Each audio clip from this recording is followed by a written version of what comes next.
Obrigado, Senhor, pela minha família.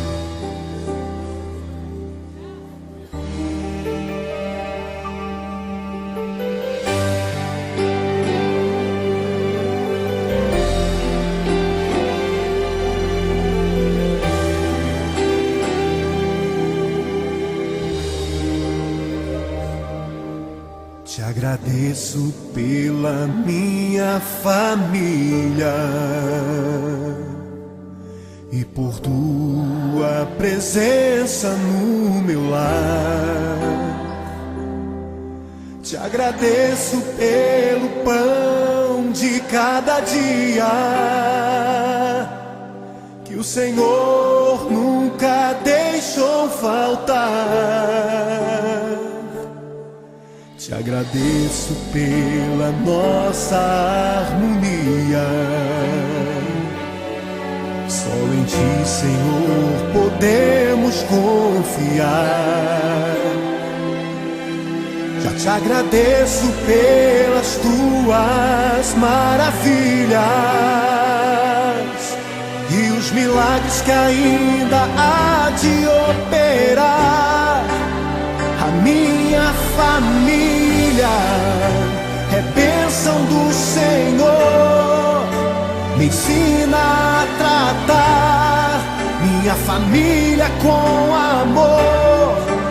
Edifica minha casa para o Teu louvor. A minha família é um presente do Senhor.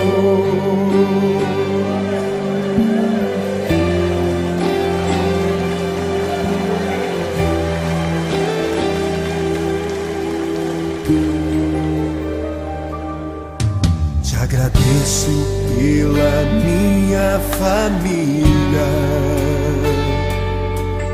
e por Tua presença no meu lar. Te agradeço pelo pão de cada dia que o Senhor nunca deixou faltar. Te agradeço pela nossa harmonia. Só em Ti, Senhor, podemos confiar. Já te agradeço pelas Tuas maravilhas e os milagres que ainda há de operar. A minha família é bênção do Senhor. Me ensina a tratar minha família com amor. Edifica minha casa para o Teu louvor. A minha família é um presente do Senhor. A minha família é bênção do Senhor. Me ensina a tratar minha família com amor. Edifica minha casa para o Teu louvor. A minha família é um presente do Senhor.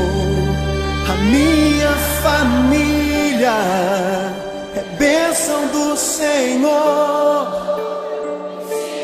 Eu convido você a dar um abraço nessa pessoa que você tanto ama. E se você não está perto dessa pessoa, liga para ela, diga: eu te amo, você é muito importante para mim. A minha família é um presente do Senhor. A minha família é bênção do Senhor. Me ensina a tratar minha família com amor. Edifica minha casa para o Teu louvor. A minha família é um presente do Senhor.